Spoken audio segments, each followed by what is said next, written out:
The first gunshot echoed through Willow Creek like thunder on a clear day, piercing the silence of a town that had almost forgotten the sound. Nora Davis dropped to the ground behind a water trough, her heart pounding against her ribs like a frightened bird in a cage. 10 years in Boston hadn't prepared her for the familiar chaos of frontier violence, but some instincts never fade. "Get down!" a deep voice commanded as a body pressed against hers, shielding her from flying splinters as another bullet struck the wooden trough. Nora's breath caught in her throat. That voice, weathered by time and distance, but unmistakable, belonged to Ethan Ingram, the man who'd left Willow Creek a decade ago with promises that had turned to dust in his absence. "Ethan?" she whispered, unable to turn and face him while bullets still rained down from the direction of the saloon. "Stay here," he ordered, his breath warm against her ear. Then he was gone, darting between buildings with the fluid grace of a mountain lion. 3 more shots cracked the air before silence descended once more upon Willow Creek. The townspeople slowly emerged from wherever they had taken shelter, murmuring among themselves. Nora rose on shaky legs, brushing dust from her traveling dress. She'd arrived on the stagecoach less than an hour ago to settle her late father's affairs, never expecting to encounter Ethan Ingram on her first day back. "Mrs. Henderson," Sheriff Parker called out, hurrying toward the elderly woman who ran the general store. "You all right? Looks like just a couple of drunk cowboys letting off steam." "I'm fine, Sheriff," Mrs. Henderson replied, adjusting her spectacles. "But I do believe Miss Davis has returned to us." She gestured toward Nora.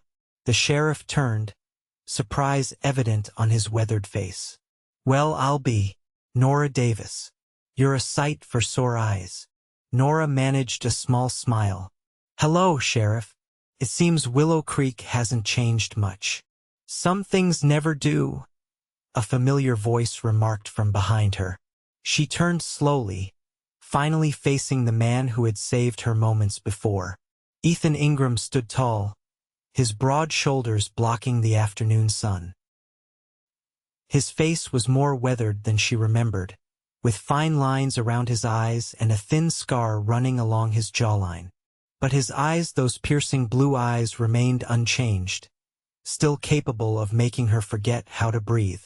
"And some things change completely," Nora replied, her voice steadier than she felt. A ghost of a smile touched his lips. "Welcome back to Willow Creek."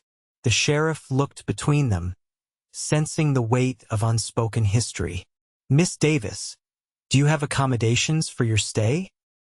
"I'll be staying at my father's house," Nora replied, not taking her eyes off Ethan.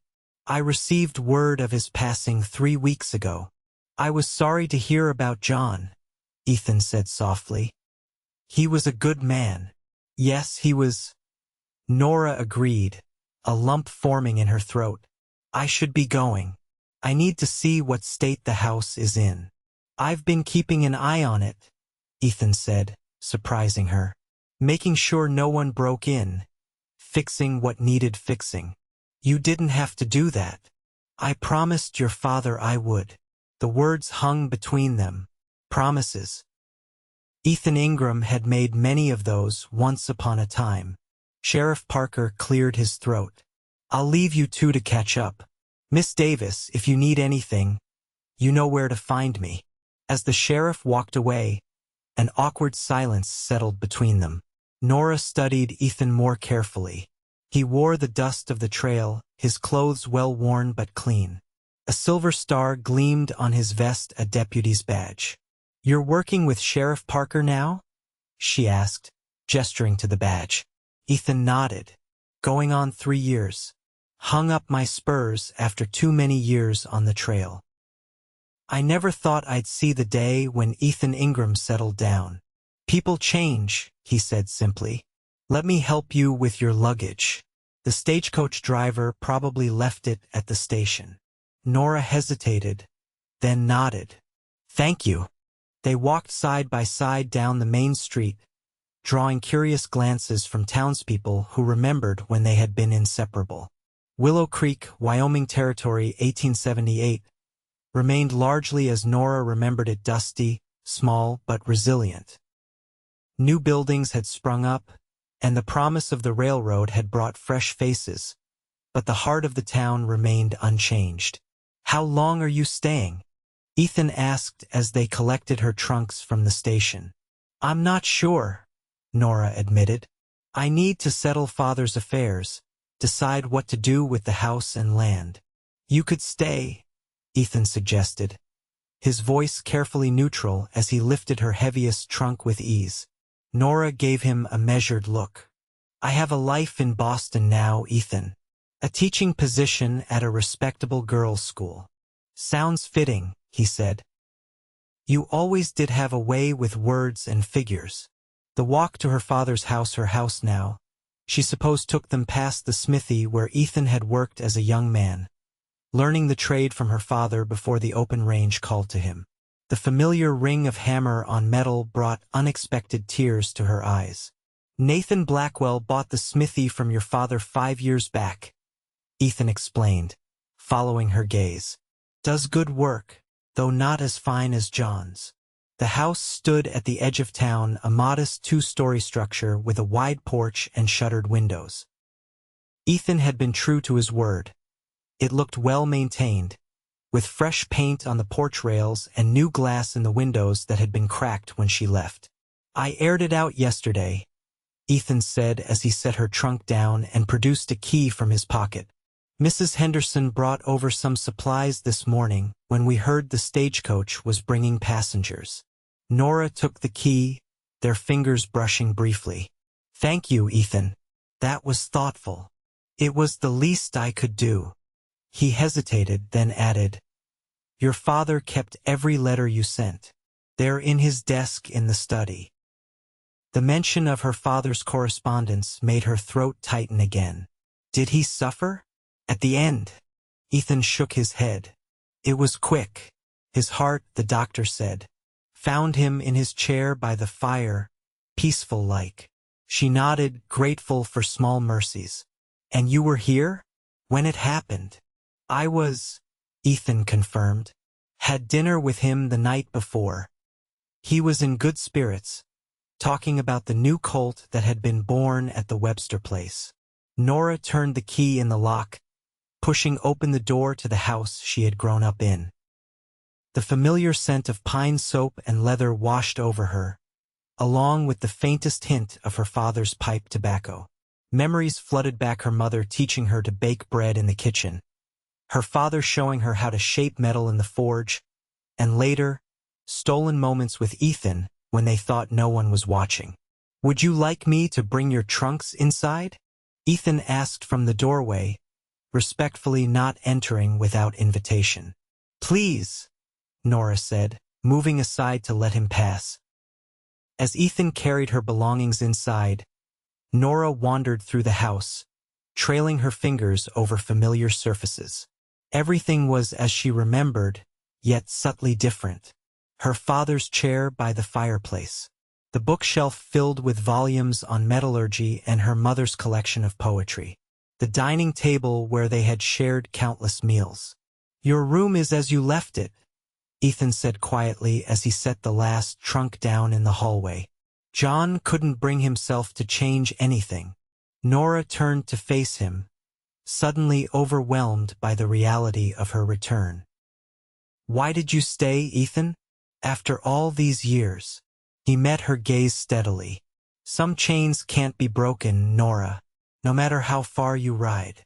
Before she could respond, he tipped his hat. "I should let you get settled.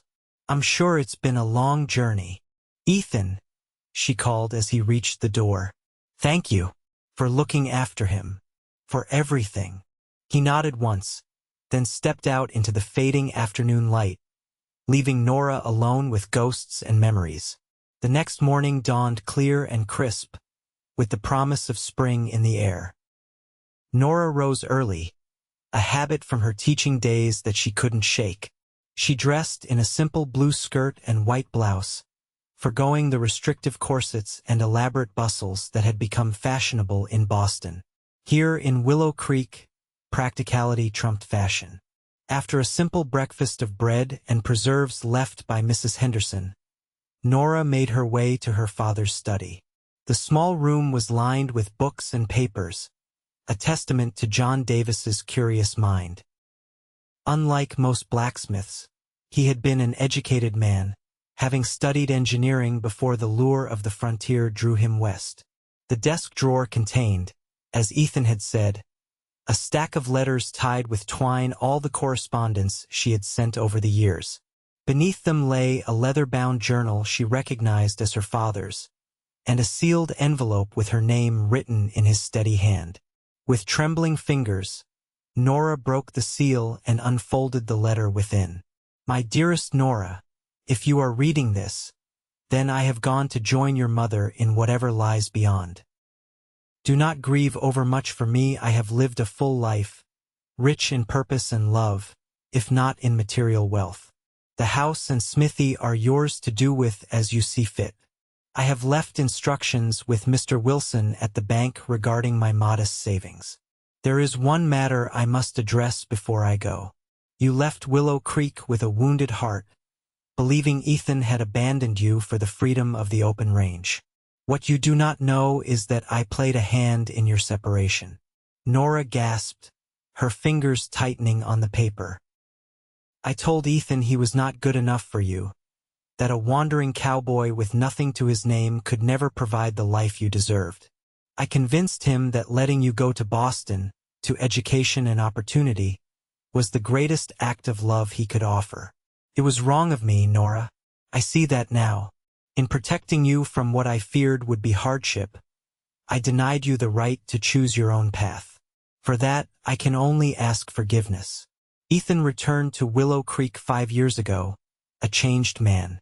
He asked about you often but respected my wish that he not disrupt your new life.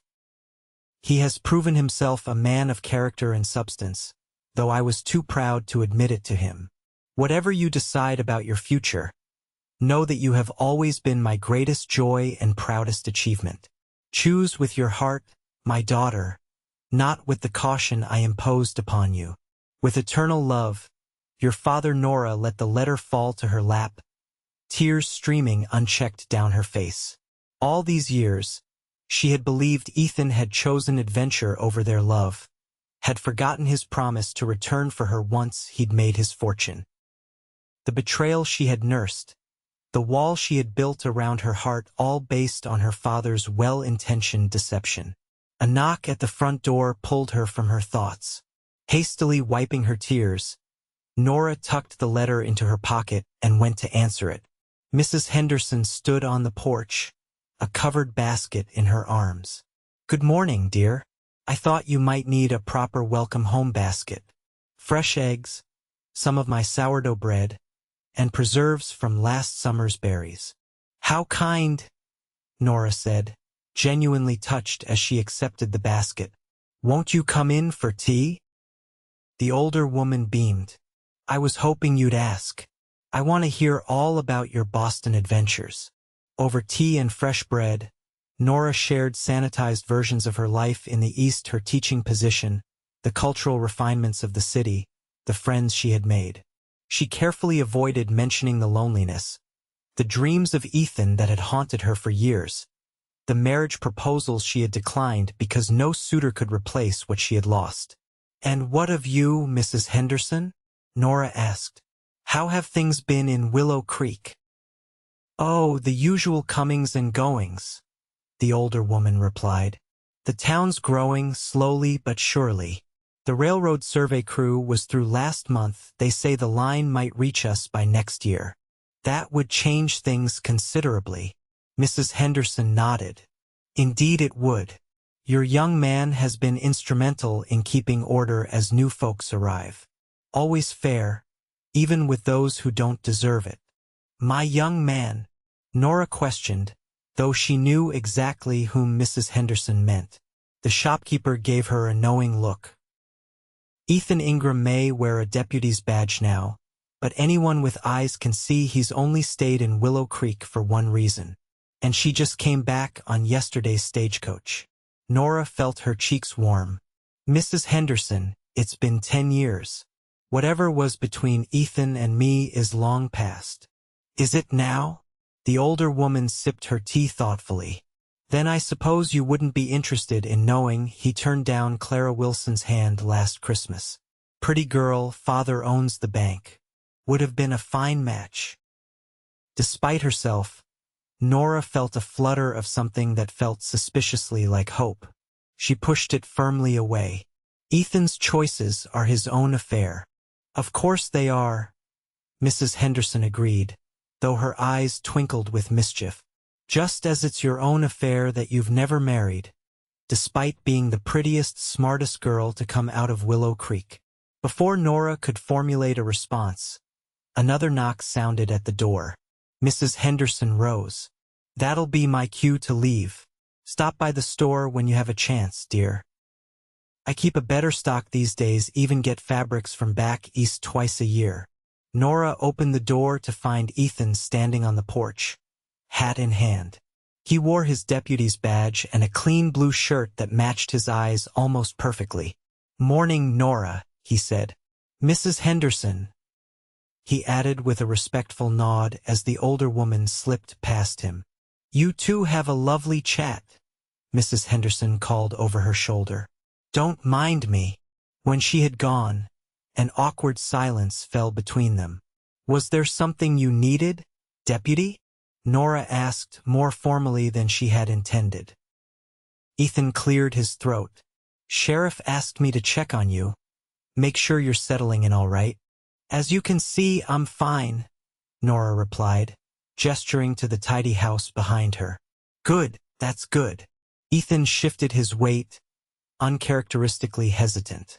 There's also the matter of your father's horse and wagon. They're still at the livery. Nathan's been caring for them, but they're rightfully yours now. I see. Nora hadn't considered the practical aspects of her inheritance. I suppose I should see to them, though I'm not sure what I'll do with a horse in Boston. Ethan's expression tightened almost imperceptibly. So you're definitely returning east? That was my plan, Nora said, though her father's letter had unsettled her certainty. Well, no rush to decide, Ethan said, replacing his hat. I can take you to the livery whenever you're ready. And to the bank, Mr. Wilson's expecting you. Thank you. Perhaps tomorrow. Tomorrow it is. He tipped his hat and turned to go, then paused. Nora? Yes. It's good to see you again. Really good. Before she could respond, he was striding away, his long legs carrying him quickly down the street. Nora watched until he disappeared around the corner, a complicated knot of emotions tightening in her chest. The rest of the day passed in a blur of unpacking and organizing. Nora discovered that her father had indeed preserved her room exactly as she had left it, right down to the pressed wildflowers Ethan had given her on their last picnic together. The sight of them, carefully preserved between the pages of a book of poetry, brought fresh tears to her eyes. That evening, as twilight painted the western sky in shades of gold and purple, Nora sat on the porch swing, her father's letter in her hand. She had read it a dozen times, each reading revealing new layers of understanding. Her father had loved her, had wanted to protect her, but in doing so, he had altered the course of her life and Ethan's irrevocably. Or had he? If Ethan had truly loved her, would he have accepted her father's interference so easily? Why hadn't he written to her, at least to explain? And why had he waited 5 years after returning to Willow Creek to send word of his presence? The sound of approaching footsteps drew her from her reverie. Ethan emerged from the gathering darkness, his expression unreadable in the dim light. Evening, he said, stopping at the bottom of the porch steps. I was passing by, saw you sitting out here alone. Just enjoying the sunset, Nora replied, tucking the letter away. We don't get views like this in Boston. May I? He asked, gesturing to the porch. She nodded, and he climbed the steps, settling himself on the railing across from her. For a long moment, neither spoke, the only sound the gentle creaking of the swing and the distant piano music from the saloon.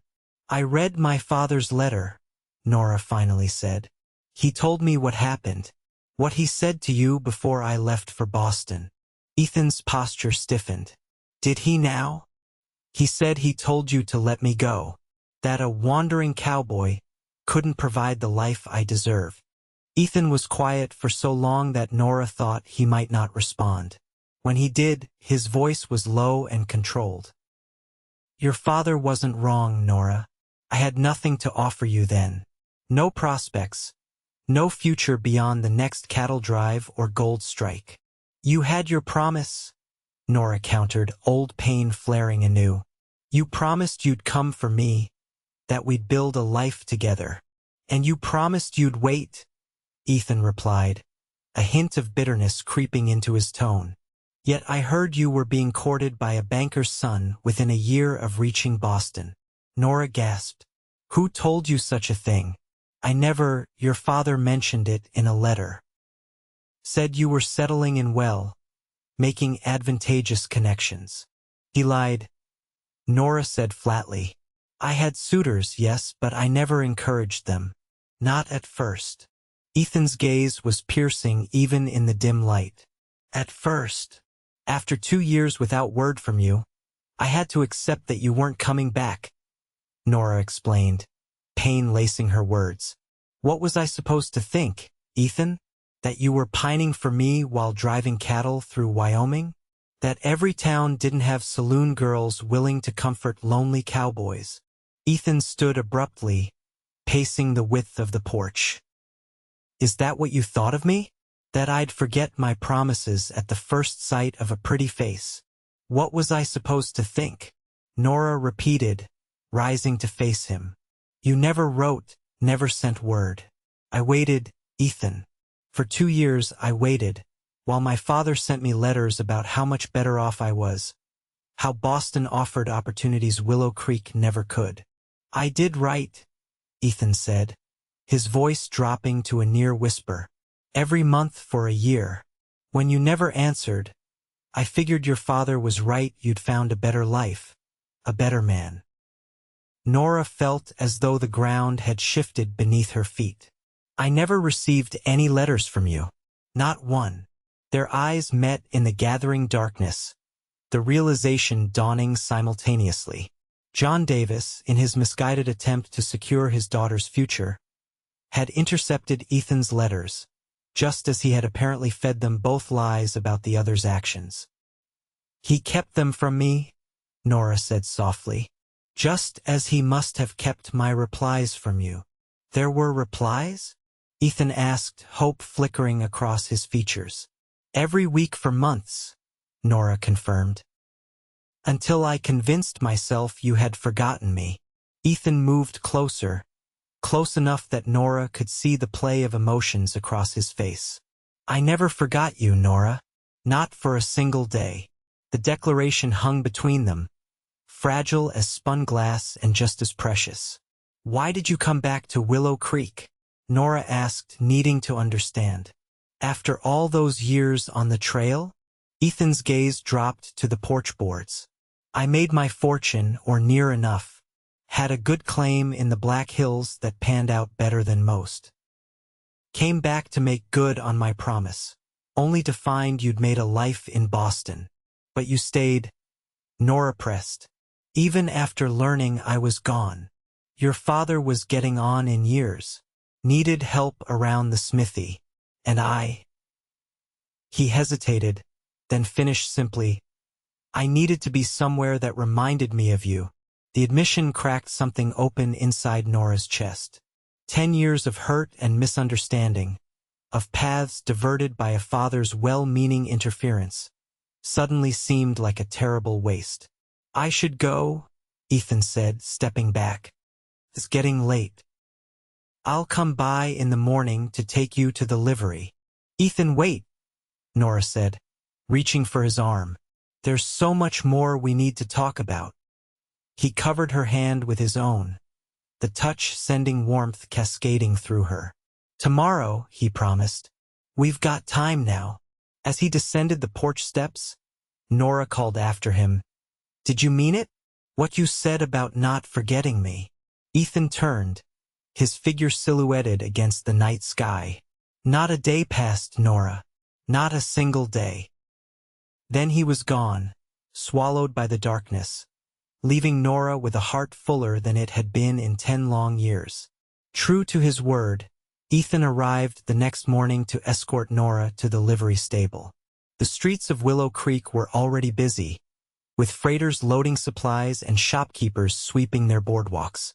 Several people called out greetings to Nora, welcoming her back with genuine warmth. "Folks have missed you," Ethan observed as they walked side by side. "I've missed them too," Nora admitted. "More than I realized." At the livery, Nathan Blackwell greeted them with a friendly wave. "Miss Davis, good to see you back in Willow Creek. Your father's horse has been well cared for, I assure you." "I never doubted it, Mr. Blackwell," Nora replied, following him into the cool dimness of the stable. Her father's chestnut gelding nickered softly when he saw them, extending his neck over the stall door. "He remembers you," Ethan said as Nora stroked the horse's velvet nose. "Hello, Copper," she murmured.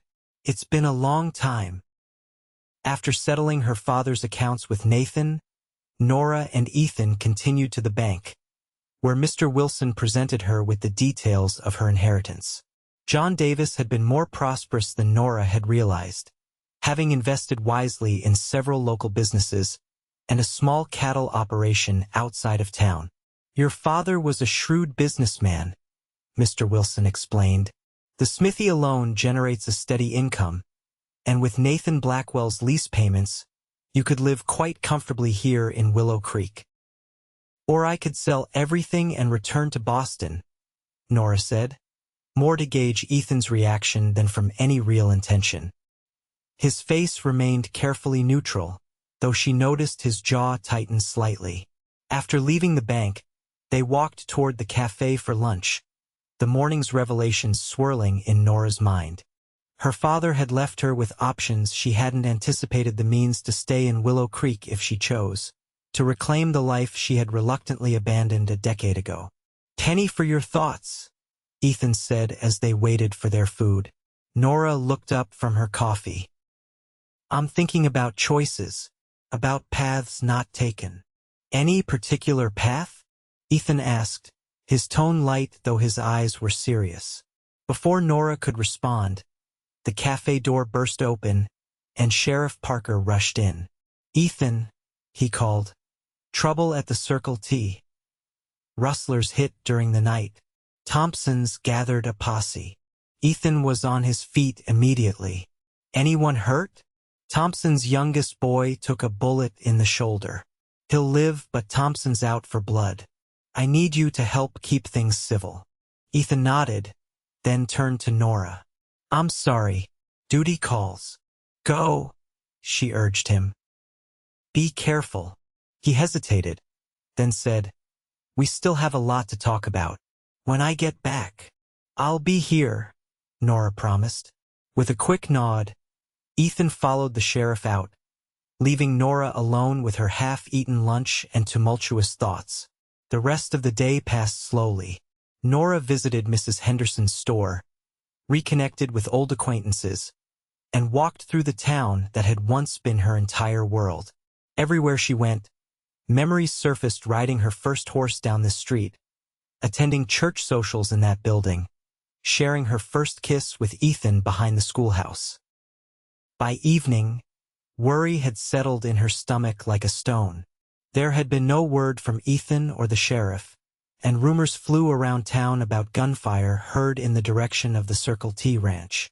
Nora paced her father's house, unable to settle to any task. A knock at the door startled her from her anxious reverie. She rushed to answer it, hoping to find Ethan. Instead, a young deputy she didn't recognize stood on her porch. "Miss Davis?" he asked, nervously twisting his hat in his hands. "Yes," Nora replied, her heart suddenly hammering against her ribs. "What is it? Has something happened?" "This Deputy Ingram, madam. There was trouble with the rustlers. He's been shot." The world seemed to tilt beneath Nora's feet. "Is he—" She couldn't bring herself to finish the question. "He's alive," the young deputy hastened to assure her. "Doc Jenkins is with him now at the sheriff's office. Sheriff Parker asked me to fetch you. Said Deputy Ingram's been asking for you." Relief flooded through her, followed immediately by fresh fear. "I'll come right away." She grabbed a shawl and hurried after the deputy, her mind racing with terrible possibilities. After all these years, after everything they had lost and might have found again, would fate be so cruel as to snatch Ethan away now? The sheriff's office was brightly lit, and several concerned townspeople milled about outside. Sheriff Parker met Nora at the door, his weathered face grave. "He's in the back room," he told her. "Doc's patched him up, but he lost a fair amount of blood. Bullet went clean through his shoulder. Missed anything vital." "May I see him?" Nora asked, struggling to keep her voice steady. The sheriff nodded. "He's been asking for you since we brought him in." Stubborn as always, Nora followed him to a small room at the rear of the office. Ethan lay on a narrow cot, his face pale against the pillow. His shirt had been removed, and white bandages encircled his left shoulder and chest. His eyes were closed, his breathing shallow but regular. "Ethan?" she said softly, moving to his side. His eyes flickered open, focusing slowly on her face. A faint smile touched his lips. "Nora, you came." "Of course I came," she replied, taking his hand in hers. It felt cold, and she chafed it gently between her own. "What happened?" "Rustlers didn't take kindly to being followed," he said, his voice weak but steady. "Got careless. Shouldn't have happened." "Hush," Nora soothed. "Save your strength." Doc Jenkins entered, a cup of something steaming in his hand. "He needs to drink this," he told Nora. "It'll help with the pain and let him rest." Nora helped raise Ethan's head so he could drink the bitter-smelling concoction. When he had drained the cup, she gently lowered him back to the pillow.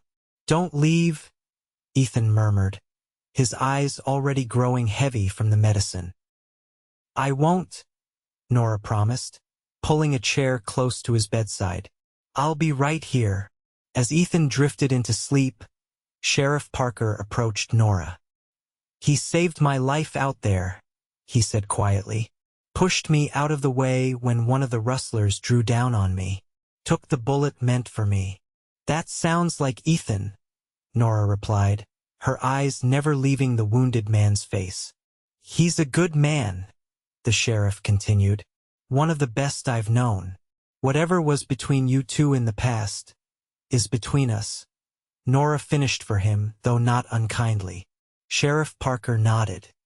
"Fair enough. I'll leave you with him. Send word if there's any change." Through the night, Nora maintained her vigil. Ethan slept fitfully, occasionally murmuring in his dreams. Once, he called her name with such longing that tears sprang to her eyes. She wiped them away with the back of her hand, determined to be strong for him. As dawn broke, Ethan's fever rose. Doc Jenkins returned, checking the wound and applying fresh bandages. "Infection set in," he told Nora grimly. "Not unexpected with a gunshot, but we'll need to watch him carefully."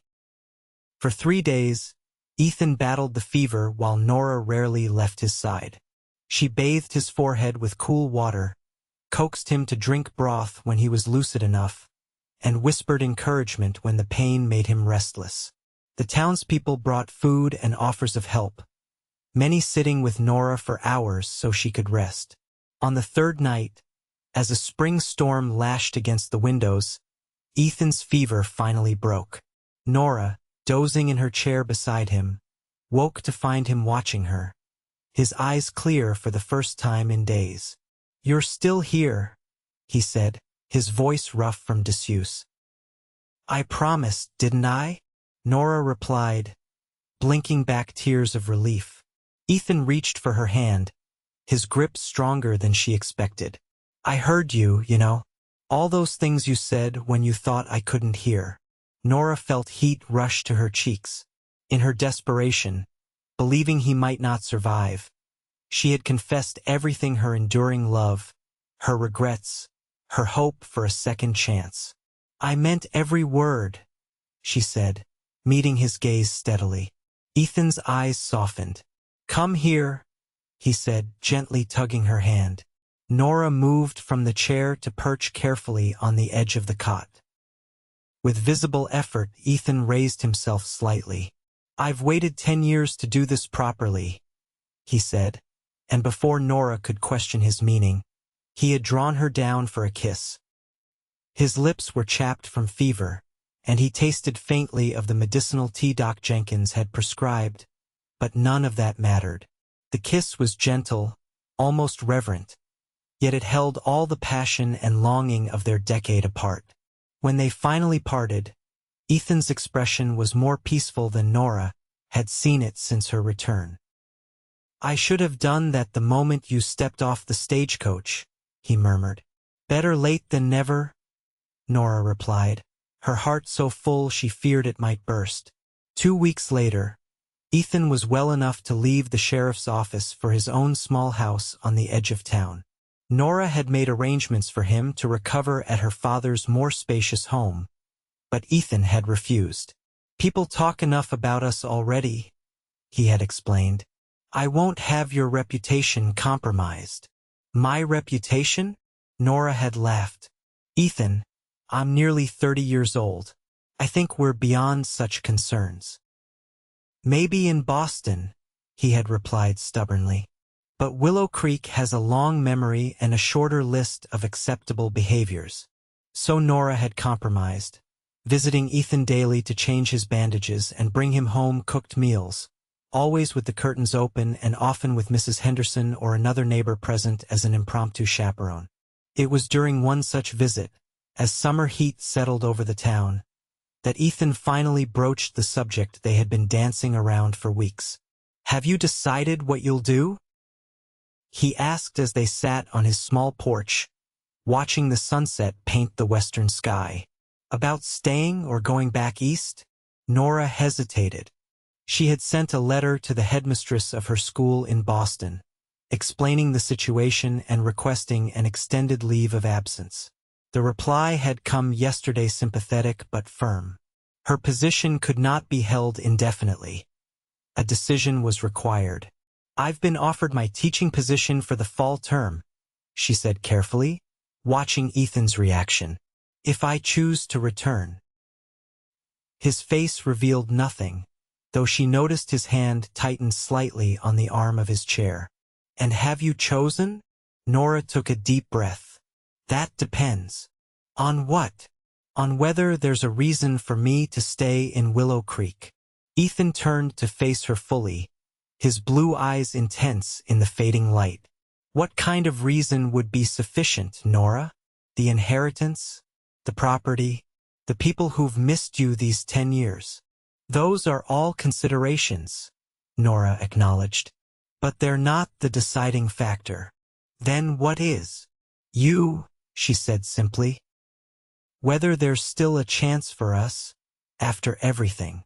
Ethan was silent for so long that Nora began to fear she had misread everything: the tenderness in his care for her father, his vigilance during her absence, the emotion behind his kiss when he was recovering. Finally, he rose from his chair, moving to kneel before her despite the obvious discomfort it caused his healing shoulder. Nora Davis, he said, taking her hands in his. I have loved you since we were 17, and you beat me in the county spelling competition with the word perseverance. I've loved you through 10 years of separation, through cattle drives and gold camps and long, lonely nights under the stars. I've loved you even when I thought you had forgotten me entirely. Tears blurred Nora's vision as Ethan continued, his voice growing stronger with each word. If you want a reason to stay in Willow Creek, I'm offering you the only one. I have a life with me. It won't be as refined as Boston, and I can't promise it will always be easy, but I can promise that not a single day will pass without you knowing you are loved beyond measure." "Ethan," Nora whispered, unable to say more past the lump in her throat. "I'm not asking for an answer right now," he assured her, rising to his feet with a slight wince. "I know you have a life in Boston, students who depend on you. I'm just asking you to consider that you have a life here too, if you want it." Nora stood, reaching up to cup his face in her hands. "I don't need time to consider," she said. "My answer is yes. It's always been yes." The smile that broke across Ethan's face was like sunrise after the longest night. He pulled her into his arms, mindful of his healing wound, and held her close. "Are you sure?" he asked against her hair. "Boston has so much more to offer: culture, education, society." "But it doesn't have you," Nora replied simply. "And that makes all the difference." They were married in the small church in Willow Creek as autumn painted the surrounding hills in gold and crimson. Mrs. Henderson cried openly, declaring it the happiest day since her own wedding 40 years earlier. Sheriff Parker stood as Ethan's best man, while Clara Wilson, far from being a spurned suitor, served as Nora's matron of honor, her own husband beaming proudly from the front pew. Nora wore her mother's wedding dress, carefully altered by Mrs. Henderson's skilled hands. Ethan, fully recovered from his wound though he still carried the scar, looked handsome and slightly overwhelmed in a new suit ordered from Denver. After the ceremony, the entire town gathered for a celebration at the Davis homestead, now the Ingram homestead. Tables groaned with food, a fiddler played dance tunes, and children raced across the yard in an impromptu game of tag. As twilight descended, Ethan found Nora standing on the porch, watching their friends and neighbors with contentment. "Having second thoughts, Mrs. Ingram?" he asked, slipping an arm around her waist. Nora leaned into his embrace. "Not a single one, Mr. Ingram." He turned her to face him, his expression suddenly serious. "I've been meaning to give you something," he said, reaching into his pocket. "I've carried it with me for 10 years, waiting for the right moment." In his palm lay a delicate gold locket, etched with intertwined vines. "It's not fancy," he said apologetically, "but it was my mother's. I've kept it safe, hoping someday I might have the chance to give it to you." Tears pricked at Nora's eyes as she recognized the significance of the gesture. Ethan had lost his parents young, had few mementos of them. That he had preserved this precious keepsake through years of hard traveling, always intending it for her, spoke volumes about his enduring love. "It's beautiful," she whispered as he fastened it around her neck. "I'll treasure it always." As darkness fell, the newlyweds stood on the porch of their home, bidding farewell to the last of their guests. When they were finally alone, Ethan drew Nora into his arms, his eyes reflecting the starlight above. "After 10 long years away," he murmured, holding her close, "I can finally tell you what I've known all along. Not a day passed without you, Nora. Not a single day without loving you. And not a day more will," Nora promised, sealing her vow with a kiss as the Wyoming night enfolded them in its peaceful embrace.